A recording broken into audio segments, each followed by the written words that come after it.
Salut, mes anges!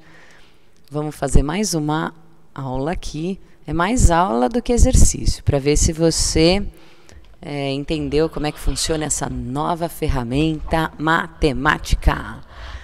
Vamos ser alfabetizados vetorialmente. Uhul! Très bien! Então, olha só, lembra? Vetor é uma flecha, é uma representação e tem 3 características. Direção, e ela é representada pela linha horizontal, vertical ou diagonal. E como eu já falei para vocês, da Mona, o vetor de estudo. Então, o I é de isso mesmo, intensidade, que a gente tem visto muito a palavra módulo, mesma coisa. Sempre positivo, ele representa o tamanho da flecha e, já que a gente está tratando de física, vai ser o número mais a unidade correspondente. E o S de sentido. Lembra? Isso mesmo, é a setinha, a ponta da flecha. Isso não é uma linha, é uma flecha, é um vetor. E essa ponta aí, a gente pode dizer na representação, esquerda, direita, cima e baixo, mas vamos usar a rosa. Oi, rosa. A rosa dos ventos, para ajudar a gente com o sentido. Então, por exemplo, este vetor, ele é um vetor que está faltando uma coisinha, que é o nome dele. E eu sou muito criativa e vou colocar o nome dele como vetor B. B de Bete. E olha, o B, que é a letra verdinha, está acompanhada da setinha em cima dele. Essa setinha para a direita é a forma como a gente representa um vetor. É o nome do vetor. Sempre, toujours, forever, a setinha vai ser para a direita. Mas o vetor B, ele tem direção horizontal, intensidade, não está escrito aqui, e sentido para oeste. Entenderam? Lembraram? Já estão alfabetizados vetorialmente? Ainda não, né? Falta uma coisinha. Então, dados esses vetores A, B, C, D, que a gente trabalhou em classe, eu quero construir o vetor menos 3C. Ah, você não fez ainda? Tá bom, então. Vamos fazer agora. Ó. Se tem um menos, é porque você vai inverter o sentido. Então, olha só, inverti o sentido. Se você tem o número 3, é porque você vai mudar o módulo. E o que nunca muda? A direção. Então, testa esse último. Ó. Menos meio D. Esse é o novo vetor. Dado um vetor D, o vetor menos meio D, ele vai mudar o sentido e o módulo. Então, o menos muda o sentido e o módulo é por causa do número.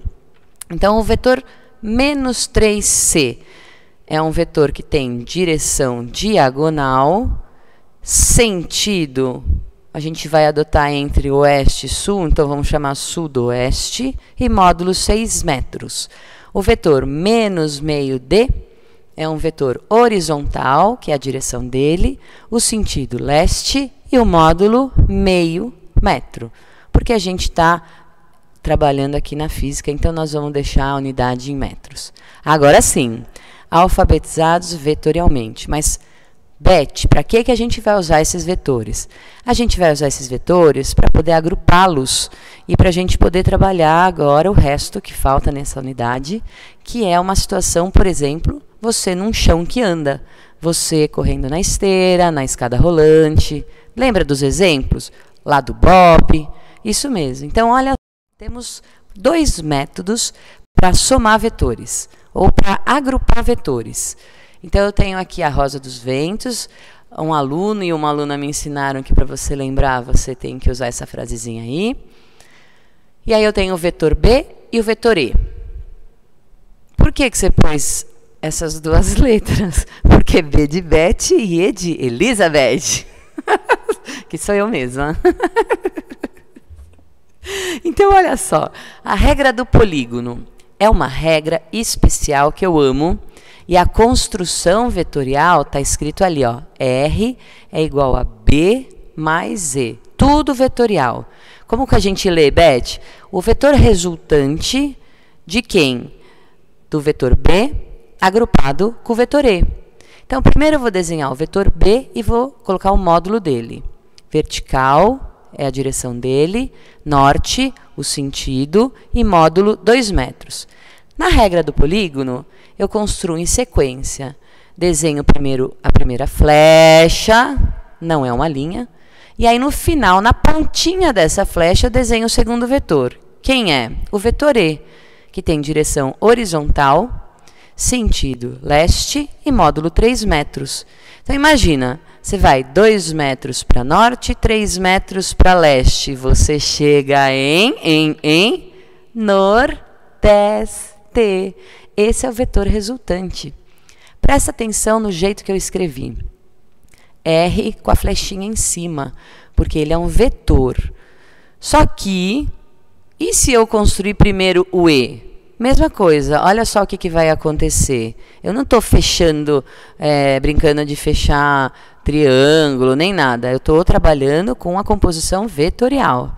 Então, se eu quiser trabalhar e calcular o módulo, tanto faz se eu desenho o B primeiro ou o E primeiro. Depois eu vou mostrar isso. Mas para calcular o módulo, eu imagino que tem um triângulo, entre aspas, porque são flechas, não são linhas. Então, eu tenho um triângulo e vou usar Pitágoras para calcular o vetor resultante. O módulo do vetor resultante. Então, veja que em cima do R igual não tem flechinha. Vocês entenderam? Muito bom. Então, vamos para a regra do paralelogramo. Qual é a diferença de regra? É só a representação. A regra do paralelogramo exige que você desenhe os vetores saindo de um mesmo ponto. Eu tenho os mesmos vetores e, para desenhar a resultante, eu faço dois outros prolongamentos paralelos aos lados e a resultante sai do mesmo ponto e vai até a intersecção dos prolongamentos. Então, veja que a resultante está no sentido nordeste para os dois, na mesma direção. É o mesmo vetor, construído de formas diferentes. O módulo também vai dar o mesmo. Entenderam? Ok. Então, agora, a gente vai fazer o quê? Então, olha só. No slide anterior, eu arrastei o vetor E, e aí você viu que formou a mesma coisa, a mesma figura da regra do polígono? Só para você perceber que tanto faz que regra que eu estou usando, se for calcular um módulo, a melhor opção é visualizar o triângulo. A regra do polígono permite isso. Mas essa tela eu estou deixando aqui por quê? Para você poder perceber que são duas configurações diferentes apenas para representação. Então, a regra do polígono, você tem que construir em sequência, primeiro o roxinho, no meu exemplo, no final dele o verdinho, e a resultante vai do começo do roxinho ao final do verdinho. A regra do paralelogramo, ela obriga você a fazer os três vetores sair do mesmo ponto, certo? Mais para frente, a gente vai aplicar em várias situações na física. Então, olha só. Usando apenas a regra do polígono, eu quero agrupar os vetores A e B. A soma vetorial de A mais B. Qual é a resultante? Então, eu vou usar a regra do polígono para desenhar e depois eu vou ver se eu formo um triângulo com ângulo de 90 graus para poder usar Pitágoras como eu usei anterior ou não. Então, veja só.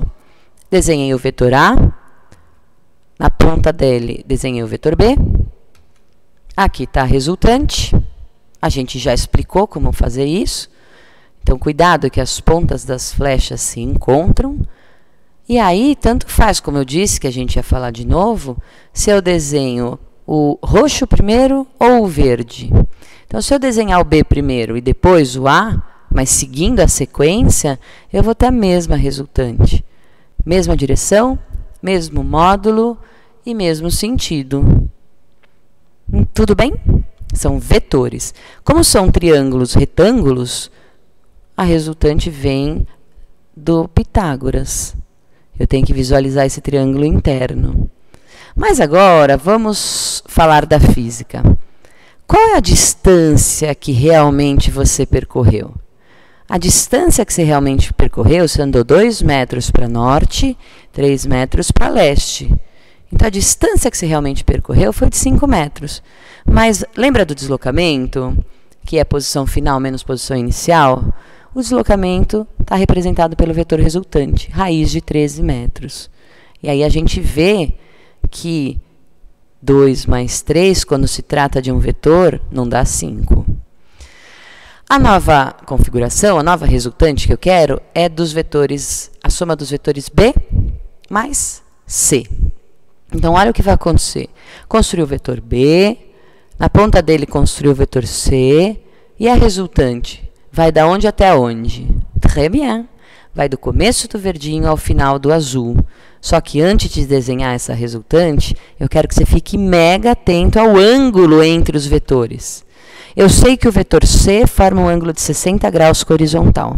Então, entre o vetor verde e o vetor azul, eu tenho 120 graus. E agora sim, este ângulo é oposto ao vetor resultante que eu quero calcular. O que eu vou usar de ferramenta? Muito bem! A vida nem sempre é de triângulos retângulos, ela também é feita de lei dos cossenos. É isso aí, ó. Então, lei dos cossenos aplicada, o ângulo é de 120 graus, você tem que saber o cosseno de 30, 60, 90, 45, 120, 150, já tem que conhecer esses cossenos, né? E aí eu tenho, coincidentemente, uma resultante igual a raiz de 13 metros. Mas, Beth, como assim? Então, primeiro só vamos explorar a questão da física. Qual é a distância que você realmente percorreu? Isso aí, 4 metros. Mas o deslocamento foi de raiz de 13 metros. Então, embora os deslocamentos sejam os mesmos, ou seja, as resultantes tenham o mesmo módulo, eu posso dizer que os vetores são iguais? Negativo. Porque veja que o ângulo oposto ao vetor resultante não é o mesmo. Então, cuidado, se as 3 características forem iguais, quer dizer que os vetores são iguais. Mas se uma característica for diferente, aí eu posso dizer que os vetores são diferentes. Fechou? Certo? Um caso de triângulo retângulo, outro caso de triângulo que não é retângulo. Bom, agora veja só, eu vou usar a regra do paralelogramo para desenhar esses mesmos vetores. Eu estou fazendo a soma vetorial de A mais B. Vetor A mais vetor B, pela regra do paralelogramo, eu obrigatoriamente tenho que ter os 3 vetores saindo do mesmo ponto. A representação é diferente, mas se eu quiser calcular o módulo, eu tenho que visualizar o triângulo. Pode ser esse, ou pode ser o da parte superior. E aí o cálculo do módulo vem da mesma forma, Pitágoras. Vai dar raiz de 13 metros. Se eu quiser fazer pela regra do paralelogramo, a soma vetorial de P com C. Então, os 2 vetores saem do mesmo ponto e a resultante também. E ela vai até a intersecção dos prolongamentos. E aí, para calcular, você tem que visualizar um triângulo. O ângulo oposto ao vetor resultante é de 120 graus, eu tenho raiz de 13 metros. E a gente já discutiu que os 2 vetores resultantes, embora tenham o mesmo módulo, não são vetores iguais. Certo? Acompanhou? Agora veja só o que lhes apresento. Uau! Vetores paralelos. Com vetores paralelos, sugestão da Beth é usar a regra do polígono. Então, vamos lá. Vou somar o vetor B com o vetor D. O vetor B é horizontal, para leste, tem módulo 3 metros. O vetor D também é horizontal. Então, como eu vou proceder para representar? Eu vou desenhar abaixo ou acima do vetor verdinho, para poder visualizar. E aí, ele é horizontal, tem a direção horizontal, sentido oeste em 1 metro. Imagina que você andou 3 metros para leste e 1 metro para oeste. Qual a sua resultante? 2 metros para leste. Entendeu? Então, veja, a distância percorrida foi ainda de 4 metros. É o acúmulo de tudo que você fez, mas o deslocamento não. O deslocamento é só de 2 metros. E por último, para a gente poder fazer a comparação, eu tenho a soma vetorial. Beth, mas como é que você fala a soma vetorial se tem um menos? A gente já discutiu que o menos, quando se trata de vetor, inverte o quê? Não sabe? É que eu pensei em alguma coisa assim. Eu sei que você sabe. Então, o vetor menos D, ele mudou o sentido. Enquanto o vetor D ia para oeste, o vetor menos D vai para leste. É um agrupamento de 2 vetores. É uma soma vetorial do B, vetor B, mais um outro vetor chamado menos D. E agora, gente, quanto que dá essa resultante? Muito bem! Eu andei, por exemplo, 3 metros para leste e mais 1 metro para leste. Então, eu andei 4 metros para leste. Nesse caso, distância percorrida é igual ao deslocamento. Lembra que a gente discutiu isso no começo do curso? Então, aqui a gente apresentou várias formas de como operar os vetores, para vocês não esquecerem, porque vocês vão usar isso para o resto da vida. E lembrar que o vetor é uma ferramenta matemática, mas vai ser mega útil na física. Vetor! Sucesso para vocês, bons estudos e je vous aime tous. Au revoir!